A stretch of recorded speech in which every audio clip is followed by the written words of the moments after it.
أعوذ بالله من الشيطان الرجيم بسم الله الرحمن الرحيم رب زدني علما اللهم نبئني بحقيقة الأشياء إلهكم إله واحد لا إله إلا هو الرحمن الرحيم لا حول ولا قوة إلا بالله۔ السلام علیکم۔ امور طبیعہ کا 7واں جز افعال الاعضاء ہے۔ جیسا کہ میں آپ کو پہلے بتا چکا ہوں، یہ 7واں جز ایک سیڑھی کی مانند ہیں۔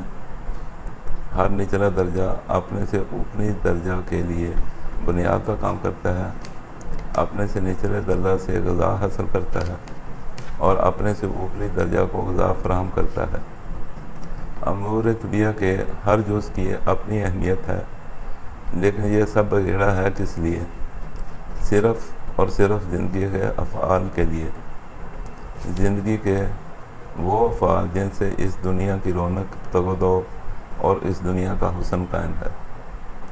فعل وہ نتیجہ ہے جو کسی عضو کی قوت سے سرزد ہو، یعنی وہ عضو حالت سکون سے حرکت میں آئے اور اپنے مقررہ افعال سر انجام دے۔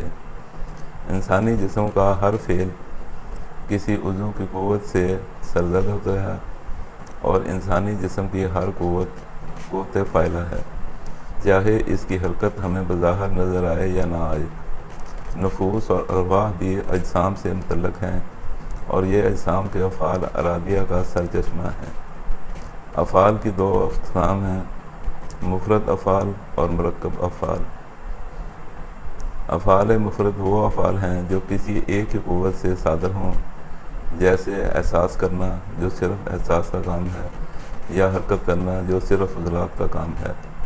ہر فعل کسی ایک عضو کی قوت سے سرزد ہوتا ہے۔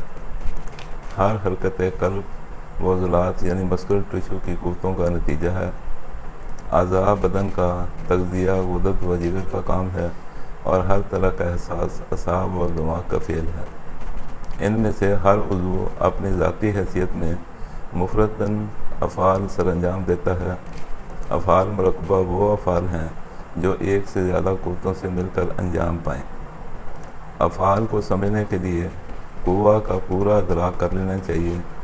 جسم انسان میں مفرد اعضاء، ان کی قوتیں اور ارواح اس قدر مربوط ایک دوسرے سے منسلک اور متعلق ہیں کہ ایک کے بغیر دوسرے کا قیام ناممکن ہے۔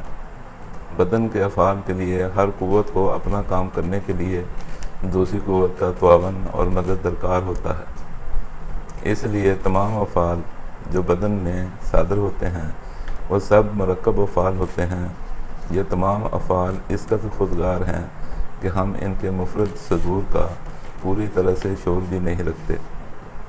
البتہ ان افعال کے سرزد ہونے سے جو علامات ظاہر ہوتی ہیں اور نتائج سامنے آتے ہیں، ان سے ہم کو اندازہ اور علم ہوتا ہے کہ فلاں مفرد عضو کا فعل اعتدال سے کم ہے یا زیادہ ہے۔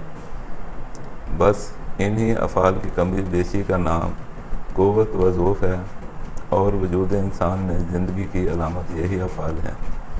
اسی لیے طبی امور میں دوران تشخیص سب سے زیادہ اہمیت افعال الاعضاء کو دی جاتی ہے۔ غذا سے اخلاط اور اعضاء صرف اس لیے تشکیل پاتے ہیں تاکہ افعال صادر کر سکیں۔ قوتیں اور ارواح اس لیے بنتی ہیں کہ افعال صادر کروا سکیں۔ تو گویا جملہ امور کی غرض و غایت صرف اور صرف اعضاء سے افعال کا صدور ہی ہے، جس سے زندگی کا اظہار ہوتا ہے۔ اب میں جو بات کہنے لگا ہوں اسے غور سے سنیں، سمجھیں اور یاد رکھیں۔ تشخیص الامراض اور علاج الامراض میں یہی وہ مقام ہے جہاں دنیا کے تمام طریقہ علاج غلطی کرتے ہیں، ٹھوکر کھاتے ہیں، ناکام رہتے ہیں، لیکن حقیقت سمجھنے کی کوشش نہیں کرتے۔ امور طبیعہ کا 7واں جز افعال الاعضاء اینڈ پروڈکٹ ہے۔ اپنے سے پہلے 6 اجزاء کا منطقی نتیجہ ہوتا ہے۔ سب طریقہ ہے علاج آخری نتیجہ یا خرابی کو بدلنا یا ٹھیک کرنا چاہتے ہیں، لیکن وہ خرابی یا نتیجہ جن اعمال کا نتیجہ تھا انہیں نہیں بدلنا چاہتے۔ یاد رکھنے والی بات یہ ہے تشخیص الامراض میں سب سے زیادہ اہمیت افعال الاعضاء کو حاصل ہے، لیکن علاج الامراض میں اصل اہمیت امور طبیہ کے پہلے 6 اجزاء کو حاصل ہے۔ مثال سے سمجھیں، ہم نے ہنڈیوں میں سالن تیار کرنا ہے، کب آگ زیادہ کرنی ہے اور کب کم کرنی ہے، اسے کب ہلانا ہے، کب پانی ملانا ہے، کتنا پانی ملانا ہے، مرچ مسالہ کب ڈالنے ہیں اور کتنے ڈالنے ہیں، یہ سب اس ہنڈیا کو پکانے کے مدارج ہیں۔ ان سب کا نتیجہ ہنڈیا کا پک کر تیار ہونا ہے۔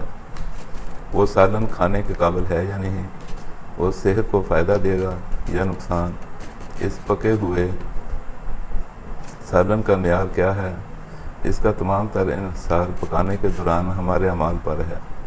پکی ہوئی ہنڈیا کو دیکھ کر ہم یہ تو جان سکتے ہیں کہ کس مقام پر پکاتے ہوئے غلطی ہوئی، لیکن پکی ہوئی ہنڈیا کے نتیجہ کو بدل نہیں سکتے۔ آئندہ ہماری ہنڈیا صحیح پکے، ہمیں ان تمام غلطیوں اور خامیوں کا تدارک کرنا ہوگا۔ بالکل اسی طرح ہماری صحت ہے۔ پہلے 6 امور طبیہ کا منطقی نتیجہ افعال الاعضاء ہوتے ہیں۔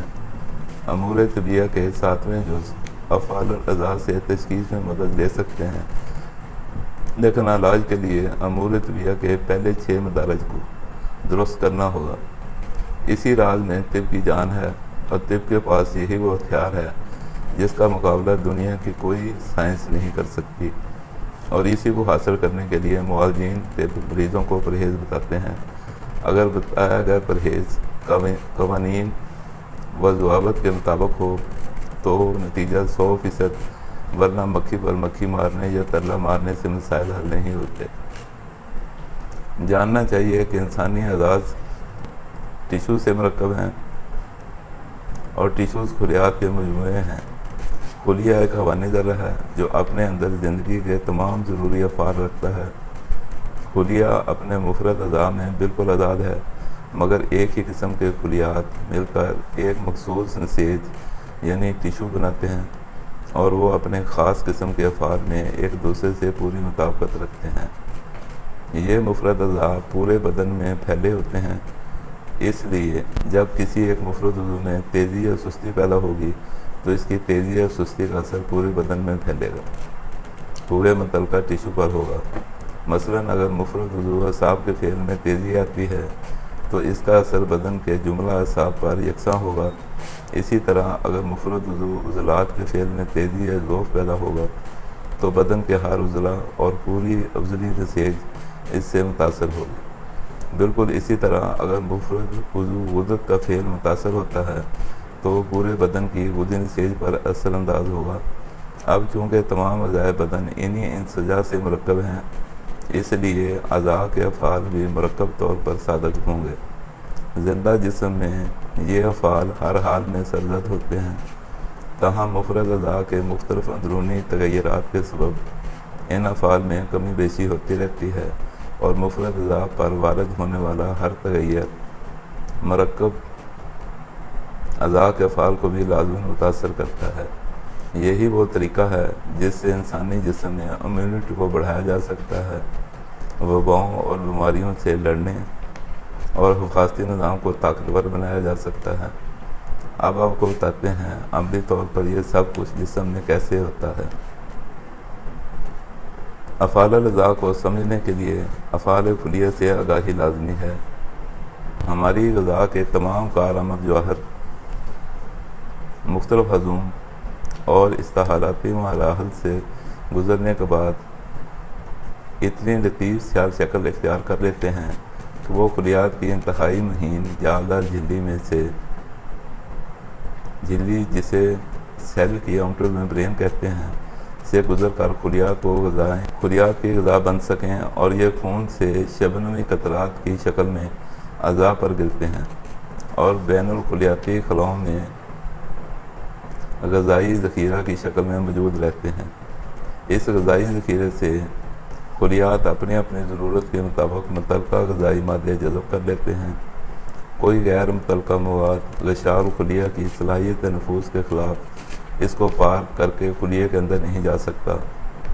اعصابی خلیات صرف الکلائن مواد کو جذب کریں گے، ودیہ خلیے صرف نمکین مواد کو جذب کریں گے اور عضلاتی خلیے صرف تیزابی یا ایسیڈک مواد کو جذب کریں گے۔ یہ اس جھلی غشاء الخلیہ یا سیل کی آؤٹر میمبرین کی خصوصیت ہے کہ وہ نہ صرف خلیہ کی اندرونی رطوبت کو محصور رکھتی ہے بلکہ اس کے داخلی ماحول کو طبعی حالت پر قائم رکھنے میں بڑا اہم ترین کردار ادا کرتی ہے، اور خلیہ کی اندرونی اور بیرونی دونوں رطوبتوں کا تعلق اس جھلی سے برقرار رہتا ہے۔ افعال خلیہ کو ذہن نشین کرنے کے لیے ان دونوں رطوبتوں کا علم رکھنا ضروری ہے جو خلیہ کے اندر اور باہر موجود رہتی ہیں۔ رطوبت تجاویف، جسے ایکسٹرا سیلولر فلوئڈ بھی کہا جاتا ہے، وہ رطوبت ہے جو بین الخلیاتی خلاؤں میں ہر وقت موجود رہتی ہے۔ یہ خون کے پلازما سے عمل انتشار یعنی ڈیفیوژن اور ترشح یعنی فلٹریشن کے ذریعے بنتی ہے۔ اس میں ہر طرح کے الکلائن، سالٹش اور ایسڈک خصوصیات کے حامل غذائی مادے اور فضلات موجود رہتے ہیں۔ خلیہ کی اندرونی رطوبت، جسے تزکیہ یا مادہ حیات بھی کہا جاتا ہے، انگریزی زبان میں اسے انٹرا سیلولر فلوئڈ کہتے ہیں، اس رطوبت کے اجزائے ترکیبی میں مخصوص قسم کے مادوں کا غلبہ ہوتا ہے، جس کے سبب مختلف قسم کے خلیات کا ایک دوسرے کے ساتھ ذاتی و فعلیاتی اختلاف قائم ہے۔ ان دونوں اقسام کا ایک تناسب متعین ہے جو بہر طور برقرار رہتا ہے اور صحت بھی برقرار رہتی ہے۔ ہر قسم کا خلیہ اپنی ضرورت کے مطابق اور حسب مزاج غذا اس غذائی ذخیرے سے حاصل کرتا رہتا ہے اور اپنے فضلات اس رطوبت تجاویف میں خارج کرتا رہتا ہے۔ لیکن جب اس رطوبت تجاویف میں ایسا کیمیائی مواد جمع ہو جائے جو رطوبت کے اس مطلوبہ تناسب یعنی بیلنس کو بگاڑ دے تو ہر خلیہ کیمیائی رد عمل کے طور پر مختلف افعال سرزد کرتا ہے۔ کوئی اپنے رطوبت نکالنے لگتا ہے تو کوئی جذب کرنے لگتا ہے۔ خلیات کے یہ افعال دراصل تعدیل تناسب کی ایک کوشش ہوتی ہے جو وہ اپنے طبعی رجحان کے مطابق سر انجام دیتے ہیں۔ حالت صحت یہ ہے کہ ہر خلیہ رطوبت تجاویف سے صرف اپنی ضرورت کا مواد جذب کرے اور اپنے فضلات کا اخراج کر دے۔ خلیات کے یہ فضلات بھی ایک دوسرے کی ضرورت پوری کرتے ہیں۔ خلیات کے درمیان رطوبات کا یہ تبادلہ فلوئڈ سرکٹ کہلاتا ہے۔ اگر بیرون خلیات رطوبات کا دباؤ بڑھ جائے تو اندرون خلیات رطوبات کے افعال متاثر ہو جاتے ہیں۔ اس طرح اندرون خلیہ رطوبات کا دباؤ بڑھ جائے تو بیرون خلیہ رطوبات کے کیمیائی اجزاء ترکیبی میں فرق آ جاتا ہے جو خلیات کے فعلی بگاڑ کا سبب بنتا ہے۔ رطوبت تجاویف میں جب کسی مخصوص مادے کی زیادتی ہو جاتی ہے تو اس سے متعلقہ خلیے اس رطوبت کو جذب کرنے سے انکار کر دیتے ہیں، تو ان کی غشاء الخلیہ کے مسامات بند ہونا شروع ہو جاتے ہیں اور خلیہ اپنے جسم میں سکڑ جاتا ہے۔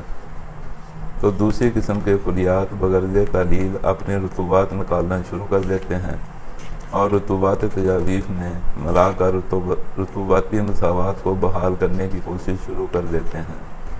اس سارے عمل میں رطوبت تجاویف کے اندر ایک غیر طبعی حالت واقع ہو جاتی ہے اور تیسری قسم کے خلیات اس غیر طبعی اور ناقابل قبول حالت میں اپنے افعال کما حقہ ادا کرنے سے قاصر ہو جاتے ہیں۔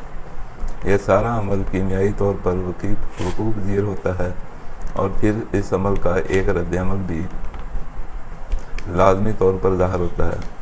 حالات بدن اندرونی ہو یا بیرونی، مادی، کیفیتی اور نفسیاتی اسباب سے ہر وقت متاثر ہوتے رہتے ہیں، جس کی وجہ سے مختلف اعضاء کو بھی مختلف افعال سر انجام دینے پڑتے ہیں۔ اندرونی طور پر ہر عضو غذا سے متاثر ہوتا ہے۔ جس طرح کی غذا اس کو زیادہ ملے گی اسی طرح کی قوتیں زیادہ بنیں گی اور اسی طرح کے افعال تیز ہوں گے۔ اسی طور ہر طرح کے نفسیاتی اثرات اور اعضاء کو لازماً متاثر کرتے ہیں۔ شادی و شادمانی، کیف و مسرت، غم و غصہ، خوف و احساس ندامت، قوہ نفسانیہ اور ارواح کو متاثر کرتے ہیں جن سے متعلقہ عضوی افعال تیز ہو جاتے ہیں۔ بیرونی ماحول اور مختلف موسمی کیفیات بھی افعال اجزاء پر اثر انداز ہوتی ہیں۔ بدن انسان کو خود اپنی بقا کے لیے بھی مختلف افعال کی ضرورت ہوتی ہے، جس کے لیے وہ ہر طرح کے اسباب کا محتاج ہے، اور اسباب کی کمی بیشی افعال میں تیزی و سستی پیدا کرتی ہے۔ خلقی طور پر ہر وقت کیمیائی تبدیلیاں اور رطوبتی تغیرات واقع ہوتے رہتے ہیں۔ کسی بھی شخص کی مسلسل ایک سی حالت نہیں رہتی اور نہ ہی رہ سکتی ہے۔ اندرونی اور بیرونی حرکات سے متاثر ہو کر عضوی افعال میں افراط و تفریط کا ہونا لازمی امر ہے۔ فطری اور پیدائشی نقائص کی وجہ سے اعضاء میں قوت و ضعف پیدا ہوتا ہے، جس سے کسی عضو کی یعنی ٹیشو کو زیادہ کام کرنا پڑتا ہے اور کوئی ٹیشو سست ہو جاتا ہے۔ بدن پر وارد ہونے والے بیرونی اثرات کے دفعہ کے لیے بھی اعضاء کو فعل تیز ہو جاتا ہے، اور اگر کسی ٹیشو کا فعل تیز ہو جائے تو دوسرے ٹیشوز بھی ان حالات میں لا تعلق نہیں رہ سکتے۔ بدن کی فعلی ضرورت کے تحت اعضاء کے افعال کم و بیش ہوتے رہتے ہیں۔ کوئی اسباب سے متاثر ہو کر اپنی طبعی استعداد کے مطابق پھیل کر اپنا فعل سر انجام دیتا ہے، تو کوئی دوسرا عضو اسی وقت اپنی فطری ساخت کے مطابق سکڑ جاتا ہے۔ یہ مفرد اعضاء کا باہمی ربط اور اشتراک عمل ہے۔ کوئی مفرد عضو ضرورت کے مطابق رطوبات کو روک کر بدن کو فائدہ پہنچا رہا ہوتا ہے، تو کوئی مفرد عضو رطوبات کا اخراج کر کے بدن کے لیے فائدہ مند ثابت ہوتا ہے۔ ایک عضو اپنی خلقی و غذائی نسبت سے کیمیائی تبدیلی کر کے کسی فعل کو تیز کرتا ہے، جبکہ دوسرا عضو ایک دوسرا کیمیائی تغیر پیدا کر کے متعلقہ اقدار کو سست کر دیتا ہے۔ اس طرح تمام مفرد اعضاء بدن کی فعلی ضروریات پوری کرنے کے لیے مختلف طریق پر ضروری جسمانی افعال بجا لاتے ہیں، تاہم ان کا اندازہ کار اپنی اپنی فطرت، ساخت اور طبعی پرداخت کے مطابق ہوتا ہے۔ تو اس طرح بدن میں 3 مفرد اعضاء کی 3 طرح کی فعلی حالتیں ہوتی ہیں، جنہیں تحریک، تسکین اور تحلیل کہتے ہیں۔ وہ 3 اصطلاحات کو سمجھنے اور تشخیص و علاج میں ان سے فوائد حاصل کرنے کے لیے مفرد اعضاء کی حرکت، ترکیبی ساخت، مفرد اعضاء کی ذاتی افعال اور نظام دوران خون کو سمجھنا ضروری ہوتا ہے۔ علم میں ہر سٹیپ اگلے سٹیپ سے مربوط ہوتا ہے۔ اسے ایک زنجیر سمجھیں جس میں 100 کڑیاں مل کر ایک زنجیر بنتی ہیں۔ آپ اس سے جو چاہے کام لیں، ایک کڑی کمزور ہو جائے یا ٹوٹ جائے، زنجیر کسی کام کی نہیں ہوتی۔ ہر سٹیپ کو سمجھنا اور یاد رکھنا آپ کا کام ہے۔ اسے ذمہ داری سے ادا کریں۔ تشخیص اور علاج کے میدان کے آپ شہسوار ہوں گے، کوئی آپ سے مقابلہ کی جرات نہیں کرے گا انشاءاللہ۔ السلام علیکم۔